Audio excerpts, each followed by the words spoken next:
อย่าบอกเพื่อนจอบอยู่หรือถามกันอยู่ที่ทุกตูบ่เคยจะขึ้นอยู่พุ่นอย่างนี้ว่าเขาว่าจะขึ้นอยู่พุ่นเราเมื่อไหร่เราเช่าบ่มาอีกล่ะแม่เราเช่าเอาแล้วว่าจะพากันขึ้นอยู่พุ่นว่ะขึ้นแล้วว่าเงินตัวเองว่าขึ้นอยู่พุ่นมันก็เป็นเงินเฮาว้าวกลับไปกลับมาแทะบาทนี่เช้าเมื่อนั้นคือว่าบ่ขึ้นเนาะบ่บ้าเติบน้องทุกนี่ผู้ใหญ่ก็ยกเลิกละซักน้ำก็ได้เห็นได้ชาวบ้านนี่นึกว่าคอยเที่ยวมาทำเท่าไรเทื่อเจ้าบ่ได้เบิ่งบ่คลิปนะคอยอยากเพิ่นตกลงอยู่คอยเจาะน้ำให้คอยก็ช่วยเรือได้ทำนั้นแล้วอ่ะแล้วคอยก็โทรแจ้งเพิ่นเขาบ่ขึ้นถามนั่นใดเขาก็บ่ขึ้นเขาก็ย่านเขาให้พุ่นแล้วถามดูหมู่บ่ได้อยากได้เกิดในใจโง่เพิ่นยืนมืออย่าลืมกดติดตามเพื่อเป็นกำลังใจให้ผมด้วยนะครับทุกคนขอบคุณมากๆครับอยู่ที่เตาถ่านของลุงเอื้อยหมดลุงตาจ้อยพี่น้อยบอนเพิ่นขุดชมสร้างเตรียมสิเฮ็ดนั่นเด้ตาจ้อยเพิ่นก็สัมภาษณ์อยู่กลับก่อนบ้านนะคำไปบ่าวจอย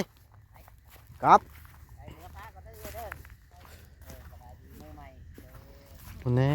คนตัดไม้มาให้เราแล้วจูดแบ่งครึ่งพี่น้องเลยได้10 สอบก็ได้พละ5 สอบแบ่งกับผู้ตัดไม้ให้เราบ่มีเครื่องตัดถ้ามีเครื่องตัดเราไปเอาไม้ที่ใช้ก็ได้เราอะก็ซื้อเอาไม้ของเขามันก็ติดบ่ได้แบ่งได้20 สอบเขาก็ได้20 สอบรถเสียงนี่กระทึกนึกน้องอยู่ทั้งนะ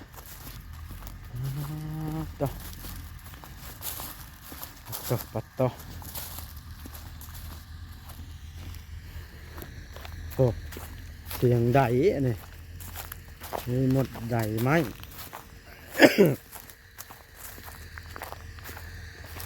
อ๋อตัวหมกม่วงก็ใหญ่แล้วในนี้บ่พอลูกแพทย์กินสมมือนะพี่น้องเห็นเรามาถ่ายคลิปเรานั่งกินนะต้นนี้แหละ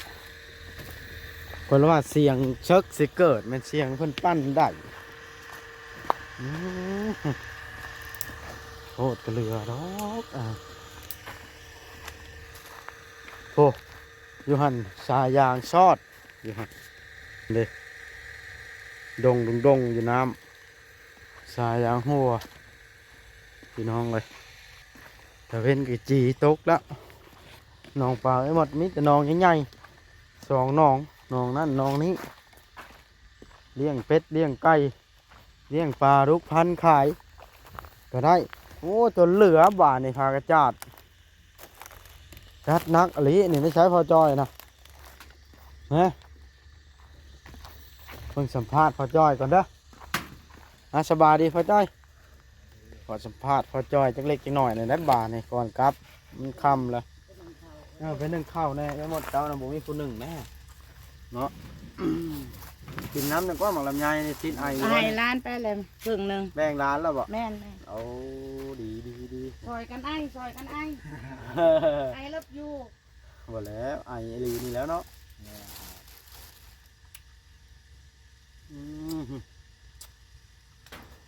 บัวบานไปได้เนาะ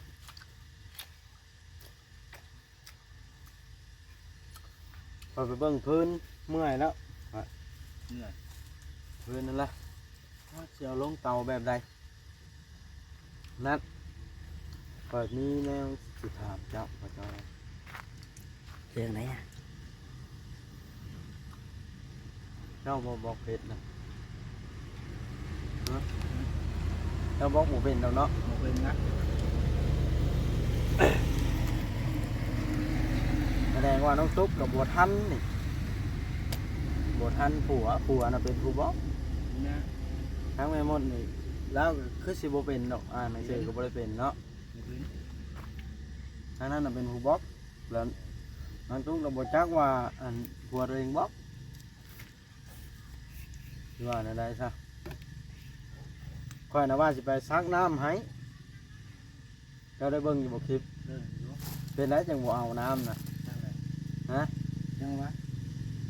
คือโทรมาอยู่ได้บางเท่า โทรมาว่าได้นะ โทรมาแต่ถามจนว่า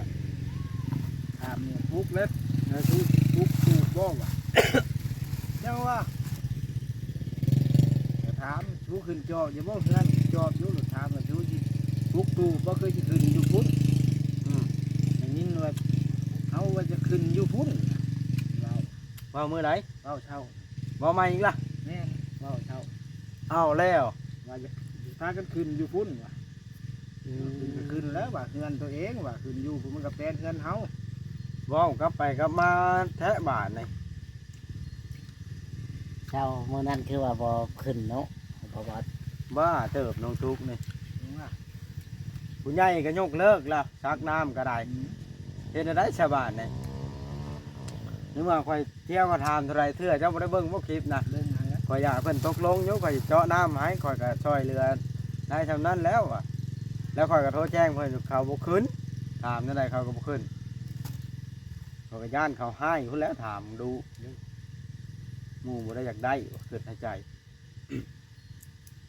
ขึ้นวะเนาะ โอ้เพิ่นยื่นมือมาช่วยแล้วเพิ่นว่าบ่เอายกเลิกแล้ววันนี้ก็เบิดแล้วผู้สิช่วย มันก็บ่มีคนซอยแล้วเนาะ เออ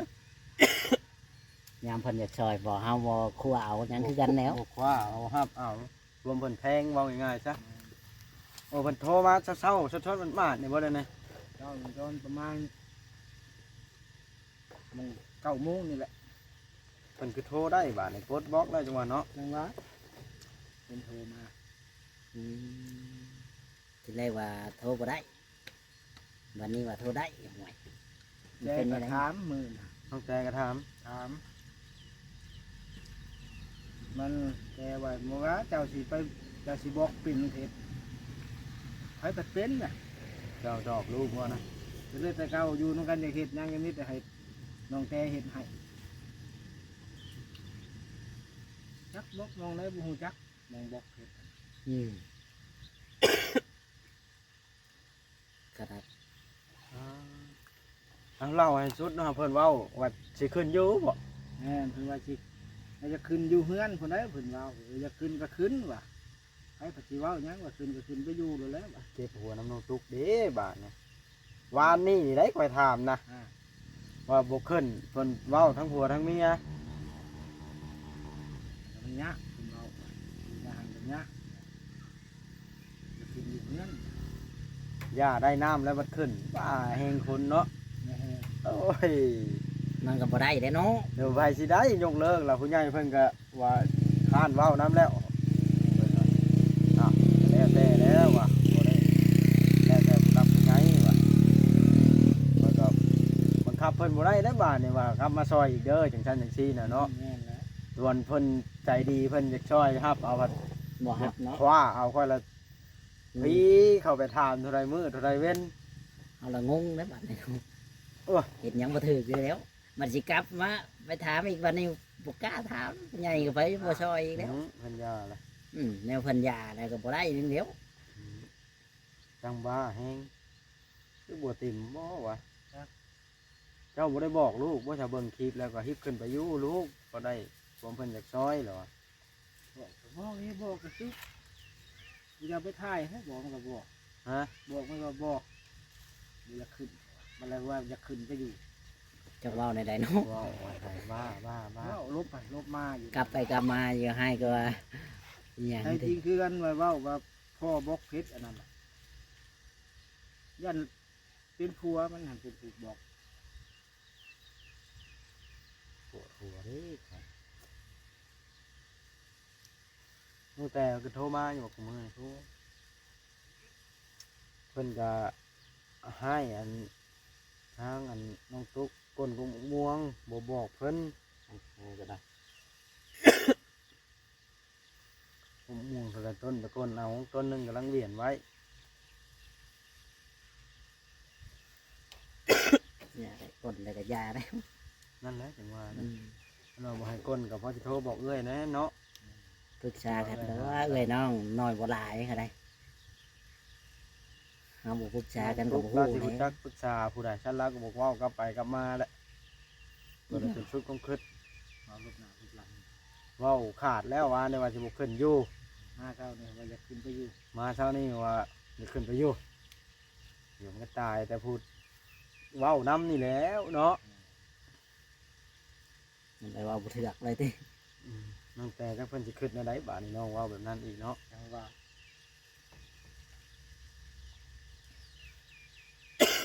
ยังมีตัวหนึงนี่ ให้เรื่องโอ้โห มันเจ้าใช้แหว่าเอา แพ้แล้วจังได้ แหงงมเอามองนี่บ่ถือได้ปะคอ คือย ากนะถือก็ถืออยู่แต่ว่ามันบ่ค่อยไปถือคือปลาปีเนาะ แขวมันต้องงับเด้มันยังติด แม่นบ่ว่าจอยแม่นบ่ว่าจอย แม่นถามพ่อจอยนะมี่ อย่าพาแม่นได้ไปจังได้เฮ็ดเอาก็เมื่อยล้มแล้วลูกเรา ให้เราล้มเองเจ้าก็ล้มอยู่ว่ากับลูกกับเต้านะพ่อจอย เคยล้มอยู่ มีแต่ว่าบาดนี้อยู่ห่างกันเนาะมีเวลาจังไปมาหาสู้เยี่ยมยามกัน เป็นโดนเนาะ ใช่ล่ะ มีหยังกะคุยกัน เอาเฮือนก็แล้วล่ะเนาะ ฉันสินอน แล้วเฮือนนี่ว่าวันที่เช้าหาแล้วที่ลงไปพุ่น วันที่เช้าหาเลยเด้นี่เด็ เดือนหน้าพุ่น โอ้ ลงไปใช้ ลงไปเอาพวกนมเม็กน้องติ๊กมาเล่น อ้าวเอามาเฮ็ดหยัง เขาปิดเทอมเนี่ย เอา เขาอยากมาบ่ เขาอยากมาเล่นเขาเอา เปลืองเงินเปลืองคำเนี่ยเอามาเล่นเพ่ เล่นอยู่บ้าน โอ้เล่นอยู่เพื่อนน้องตุ๊กพอโอ้เล่นอยู่หันกะโทรน้องแต่มาลัดกันเลยเนาะเล่น แล้วไปจะเอาเงินไปใช้ไปเอามัน เงินน้ำพอปู่แล้วเนาะ แม่นนะ อ้ายเจ้าบ่อยู่น้ำอ้ายบ่ อยู่น้ำนั้นน้องของพ่อ น้องของพ่อ น้ำบ่าวแล้วแม่นบ่น้องพอน้ำบ่าวพอเรือหนาว สาว อ้าวเนาะ น้องตุ๊กเว่าไปนั่นว่าลินๆเนาะ อืม เว่าว่าอ้ายแท้ๆเจ้าได้ น้องของพ่อ เอ้ย อ้าวแล้ว ทั้งเอาความอย่างบ่ได้น้องตุ๊กนะ อ้าวเจ้าเป็นคนไทยเลยบ่ ครับว่าเราเลยเอาเมียคนไทยนะ โอ้ตอนนี้เราก็น่าจะเป็นคนไทยได้แล้ววะ เราก็ กับสัญชาติไทยแล้วป่านนี้ เนาะ แล้วก็มีอยู่บัตร อ่า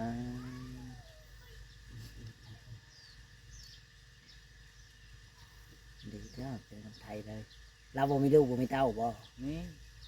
แต่ใหญ่ ให มั ญ่ น เบิดแล้ว เออได้เอาหลานไปเลี้ยงเอาเหลนเอาหลานเหลนเนาะ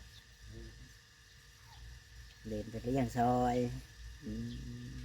ดีแล้วให้น้องเขาเฮียนอยู่พุ่นแหละยังเป็นยังหูจัก ค่อย ใหญ่ ทำลงแรงแล้วบ่จ้อยเฮาบ่หาทางกลับบ่บัดนี้ อืมใหญ่แล้วก็ให้เขาไป เขาจะในใดก็ได้แต่เขาแล้วเขาใหญ่นะ ก็ยัง มากับมา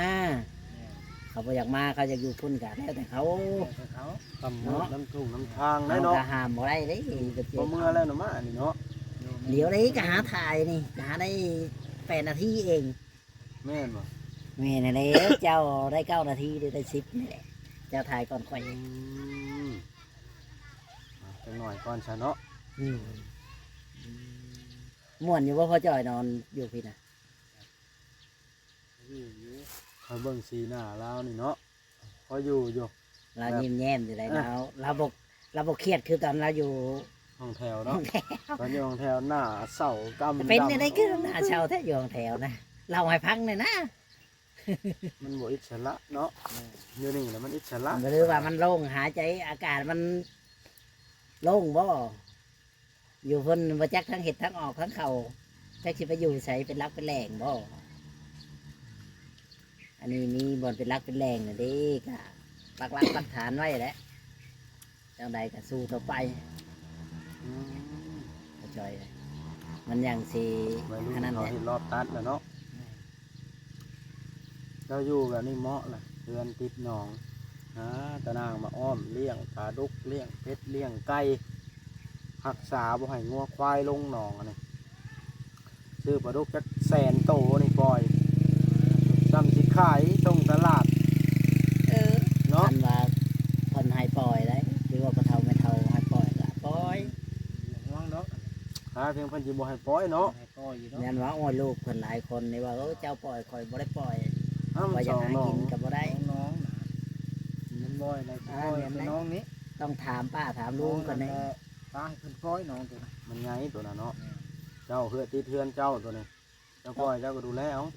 ต้องถามป้าถามลุงนํมันยังสิถูกต้องปรองดองกัน ลงทุนน้ำกันนั่นแหละน้องพ่อจอย โอ้ยปล่อยฉันจะสิกินพอได้ขายอยู่ได้เห็นว่าอะไร ส่งพร้อมน้องน้อยๆเขายังได้ขายปลาดุกเนาะ ปลาดุกปลา คราว ยั เดี ง ยวก็ใหญ่แล้วซื้ออาหารมาถอกลงเห็นบ่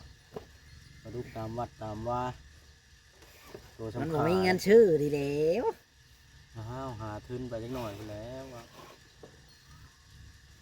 เป็นอะไรก็ว่ากังวลบ่เรื่องฮีดเรื่องคลองย่านมันมาฮอดบ่ ยา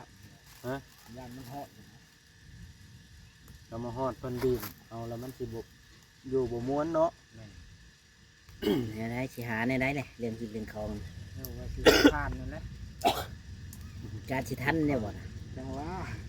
ลองเบิ่ง ต้องเห็ดเตาใหญ่ๆได้มันยังสิได้หลาย ชีวิตตื้มนะว่ะ หรือว่า เริ่มจะได้ปืนบ่ได้มีหน้าตัดบ่ได้มี แล้วบ่ทันมีแนวตัดนั่นน่ะ หรือว่าเจ้ากะ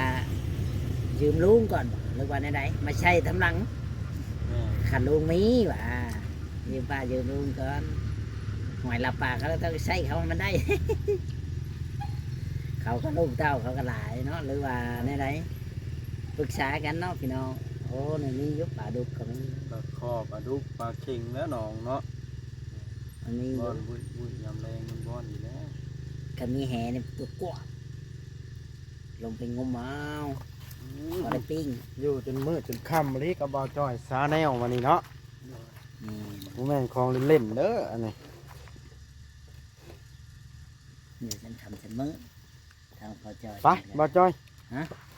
ก็ ไปแล้ว กลับก่อนได้พอจ้อยเอ้ยบัดนี้เอามื้อหน้ามื้อในจังว่ากัน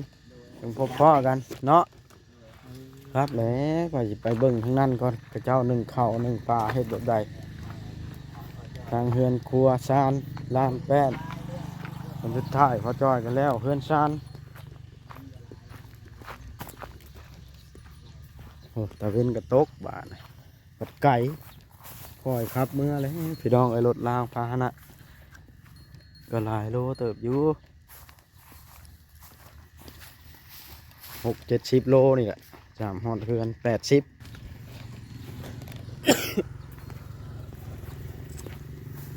มาเบิ่งไอ้เพิ่นฮดพักก่อนอ๋อ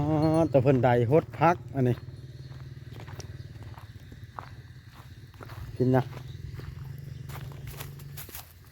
ฮดหมักสาลีพักหญ้า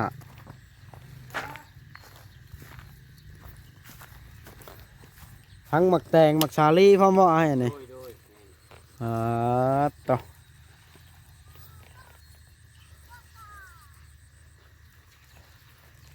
ฉันปลูกหมักทั่วในช่ำสิต่ำเนาะ โดยแม่น หมักชิลลี่นี่ต้องอาศัยปลูกลายหรือจังได้ขาย กินนี่แหละ ช่ำนี้พอได้ต้มช่ำนี้เนาะ โดย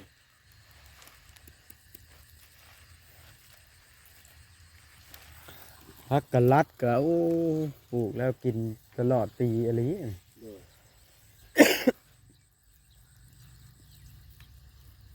กระเทียมกับเป็นหัวคือการบอกปลูกนี่ โดยเป็นไหม มันแล้วก้นเอาก็ได้คือกันบอก โดยนี่เป็นหัวใหญ่เลย อืม ปลูกก็ตัวอย่าง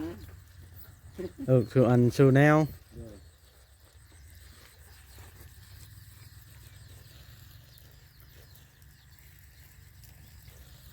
ก็พอได้กินย้อนเนาะให้กว่าจากบาทใดไปหาคอหมู กลับปลาได้อายบาทนี่ โดยครับ มีแต่ว่ามือหน้ามือในพุ่นละ โดย โอเคจังสีมาเยี่ยมไหมพี่น้องเอ้ยโอ้บอลอยู่เรือนซานแล้วอันนี้โอ้หน่อไม้อันนี้นี่เตรียมสิไปปลูกแบบย้ำผลจังปลูกวะ โดยแม่น ให้มันโป่งห้ากก่อนเนาะ โดย โอ้โดยฮะพี่น้องไอ้บ้านนะกลับก่อนค่อยคำลงแรงแล้วก็จนมืดอลีมานี่ จนมืดจังได้กลับบ่จอยซะแนวพาเฮ็ดอยู่จนค่ำอะลิออกจากงานดอกนอกหมักนาวแล้วมันค่ำเห็นออกไป2 โมงออกจากงานดอกนอกหมักนาวนะเพื่อแล้วภารกิจท่านั้นก็เลยลุยมาทางนี้เพื่อมาฮอดที่ละ3 โมงไปเลยอยู่ค่ำบ้านนะโอเคบ้านนะจบคลิปลงซ้ำนี้สักก่อนมือนะบ้านนะมือหนาจังว่ากันพบพ่อกันพี่น้องเลยโอเคบ้านนี่ครับรถก่อนพี่น้องเลยบอสก็ได้